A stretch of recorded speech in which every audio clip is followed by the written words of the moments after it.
Hey everyone, Andrew here from FC Scoot Riders. I have the Dragon Eagle behind the camera there.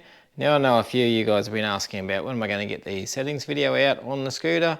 Well, that's what this video is about, so let's get cracking, get into those settings and show you how to set your Dragon Eagle up.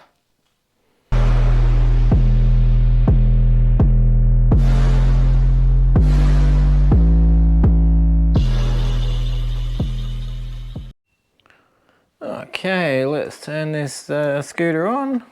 Get the NFC out, tap him on the screen there. That's the startup procedure, pretty straightforward. Before we go into the P settings, let's have a look at our little control panel over here. So we've got your power button there to turn on and off. We have your cruise control button here to switch that on or off, so you don't actually have to go through the settings on that, which is pretty cool for those that like cruise control. And as you see, it's got a display up on the dash there. And we have your plus minus to go through the gears. That is also to go through your menu for your settings. And the last one on the display panel is your information button here. So that will give you information on your dashboard here for battery voltage, current kilometers ridden, total kilometers ridden, and back to voltage again. Now that is also the button, if you hold it, you will see it will go into the settings menu. Now this does time out pretty quick on the settings, so we'll be having to flash backwards and forwards through that through the rest of the video. So let's get into those settings there now.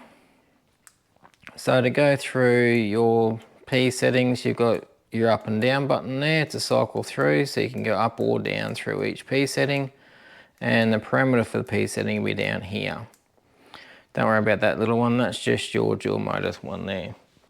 I'll just put a picture up on the screen now of the P settings, so if you do lose it or you need to have it on the go, it's always good to have on your phone. Always take a picture of the settings for when I go riding, just in case I can't remember, which is usually the case. So we'll hold that button down for a few seconds there. To cycle up and down, just use your plus and minus. To go into a setting, you hold the I button down again, and that will get in to change the parameters of your settings. So first one here is the wheel diameter setting. So if you do need to adjust that, you can go up or down. It's set at 10, and what the wheel diameter does is it helps dialing your speedo. I find it's quite accurate because I've checked all my scooters against GPS and I find they're pretty close, so I don't need to change that one.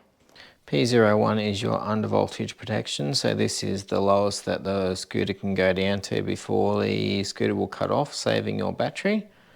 That is set at 39. P2 is your number of pole magnets in the motors. Please don't adjust this one as that is a factory setting. Leave that at the 30. Otherwise that can cause damage to the scooter. Number 3, right? So number 3 is your gear settings. So I did explain this one in the initial test ride video. So 0 means you've got 3 gear selections. Number 1, you have 5 gear selections. And number 2, you have 9 gear selections. Now I didn't think I was going to use that feature, but I've been riding a Raptor X around and I have actually been using those 9 gears, because what that 9 gear speed does is for speed number 1, like we've got here, it'll only allow it to go to about 11 or 12 kilometers, and gear 2 will be like about 18 or so, and then gear 3 will be about 25 or so. So it helps sort of just keep your speed down, so when you're riding through town and stuff like that, instead of having all that power straight up to 25, you've got your whole range of motion of your throttle over here, or your thumb throttle, to just to 12 kilometers, so it just helps you dial in that speed a bit better and just keeps you a bit safer on the road. So let's get back into that again. We're up to 4. This is either whether you want kilometer settings or mile settings. If you want to change that, just hold that button down and you'll go through. So number 1 is 4 miles per hour if you're in America, and Australia we run it in kilometers, so we'll leave that one there. And then you just hold it down to lock that in. So number 5 is your start mode. So that you have this set for 0 if you want 0 start. So that means your throttle will engage immediately. Or if you want it on push to start mode, where you just kick it a little bit before the throttle engages, set it at number 1. Number 6 is automatic cruise. Now 0 is off, 1 is open. So that will allow, when we go back out, that button there to either set your cruise control or it's just automatic. So I have it set off because I don't usually use cruise control that much anyway, unless I'm going on a long ride. Number 7 is drive mode. So this is interesting. 0 pure handlebar mode, 1 pure power assisted mode, 2 all power assisted handlebars are open. I'm not sure if that one actually works on this because this doesn't have any power assisted handlebars or anything, but I might have to look into that one later on, I think. So P7 for mine is set at 2, so that's all power assisted handlebars open. I have not changed that from factory, so probably just leave that one on factory until we work out what that actually is. If you do know, just drop a comment down there and let me know. We're all learning here, so. Number 8, this is the big one for most people. This is your power mode. So this is how it is speed limited. So 100 means that it is fully released. If you find yours is set at a lower speed or a lower number here, that just means that it's been dialed in at factory to keep it within the legal requirements of being under 25 kilometers an hour. Now number 9, that does go backwards and forwards pretty quick. Number 9 is your brake sensitivity. So this is how strong your electronic brakes or your regen brakes kick in. So 1 being weak, 2 being medium, 3 being strong. P setting 10 is password. So it's defaulted to 1212. So you can set a password for entry to the scooter. So if you want to change that and set up a passcode for an extra level of security, you can do that through that feature. Now there is no 12, 11 or 12 in the settings, so we won't worry about changing any of those because it doesn't actually tell you in the settings. So we'll go to 13 as the next one. This is the screen brightness, so 3 being the brightest, 1 being the dullest.